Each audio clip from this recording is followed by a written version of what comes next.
Ukraine युद्ध की शुरुआत से ही ईरान और रूस के संबंध काफी मजबूत हुए हैं और इसकी सबसे बड़ी वजह है ईरान के वो घातक कामिकेज ड्रोन जिनके दम पर रूस की सेना ने भारी तबाही मचाई है। यहाँ तक कि अब इन ड्रोन्स की असेंबलिंग रूस में हो रही है और इसको लेकर रूस के रक्षा मंत्री सर्गेई शोइगु ईरान की राजधानी तेहरान तक जा चुके हैं। वहीं ईरानी राष्ट्रपति इब्राहिम राइसी ने रूसी राष्ट्रपति व्लादिमीर पुतिन से मुलाकात करके उन्हें और हथियार मुहैया कराने का वादा तक किया है। और अब इसी कड़ी में न्यूज एजेंसी रॉयटर्स ने जो खुलासा किया है वो इस बात की तस्दीक करता है कि यूक्रेन युद्ध में ईरान पर्दे के पीछे से बहुत बड़ी भूमिका निभा रहा है। दरअसल रॉयटर्स को 6 सूत्रों ने बताया है कि ईरान ने भारी संख्या में जमीन से जमीन पर वार करने वाली बैलिस्टिक मिसाइलें रूस को दी है। सूत्रों ने न्यूज एजेंसी रॉयटर्स को बताया कि फतेह 110 जो कम दूरी की मिसाइल है, जुल्फागर जैसी 400 मिसाइलें रूस को दी हैं। आपको बता दें कि इन मिसाइलों की मारक क्षमता 300 से 700 किलोमीटर तक है। बड़ी बात यह है कि इन मिसाइलों को मोबाइल ट्रकों से लॉन्च किया जा सकता है। रॉयटर्स का कहना है कि रूस को ये मिसाइलों की खेप जनवरी 2024 की शुरुआत में ईरान से रूस भेजी गई थी। इससे पहले रूस और ईरान के सैन्य अधिकारियों के बीच पिछले साल ये डील पक्की हुई थी। रॉयटर्स का कहना है कि ईरान के एक सैन्य अधिकारी का कहना है कि कम से कम मिसाइलों की 4 खेप और 3 और खेप आने वाले हफ्तों में मॉस्को भेजी जाएंगी।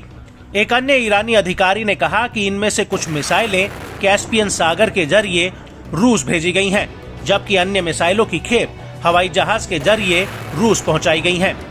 ईरानी अधिकारी का कहना है कि आने वाले दिनों में ईरान मिसाइलों की और खेप भेजेगा।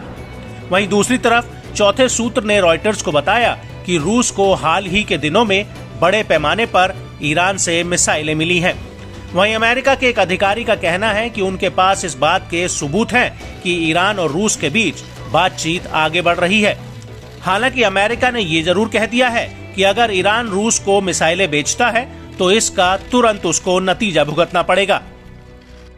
अमेरिकी नेशनल सिक्योरिटी काउंसिल के प्रवक्ता जॉन किर्बी ने इसको लेकर एक बयान भी दिया है। अपने बयान में उन्होंने कहा कि रूस को ड्रोन्स और मिसाइल सप्लाई करने को लेकर अमेरिका ईरान पर और प्रतिबंध लगाएगा। अमेरिका का कहना है कि अगर ईरान रूस को मिसाइल बेचता हुआ पाया गया तो अंतर्राष्ट्रीय समुदाय की तरफ से उसके ऊपर तत्काल और कड़े प्रतिबंध लगाए जाएंगे। If Iran proceeds with this provision of ballistic missiles, I can assure you that the response from the international community will be swift and it will be severe. For our part, we will take this matter to the UN Security Council. We will implement additional sanctions against Iran, and we will coordinate further response options with our allies and partners in Europe and elsewhere. We have demonstrated our ability to take action in response to the military partnership between Russia and Iran in the past. We will do so in the future. In response to Iran's ongoing support for Russia's brutal war, we will be imposing additional sanctions on Iran in the coming days. And we are prepared to go further if Iran sells ballistic missiles to Russia. हालांकि Iran के विदेश मंत्री आमिर अब्दुल्लाहिन ने Reuters की इस report को खारिज कर दिया है। उन्होंने अपने बयान में कहा कि मैं ईरान के खिलाफ इन आधारहीन आरोपों की जोरदार तरीके से निंदा करता हूं। इस मुद्दे पर बार बार निराधार दावों से हम ऊब गए हैं। आपको बता दें कि शुरुआत से ही ईरान रूस को हथियार देने को लेकर ना करता रहा है, लेकिन यूक्रेन में मिले मिसाइल और ड्रोन्स के मलबों से इस बात की पुष्टि हो चुकी है कि इन्हें ईरान में ही बनाया गया था।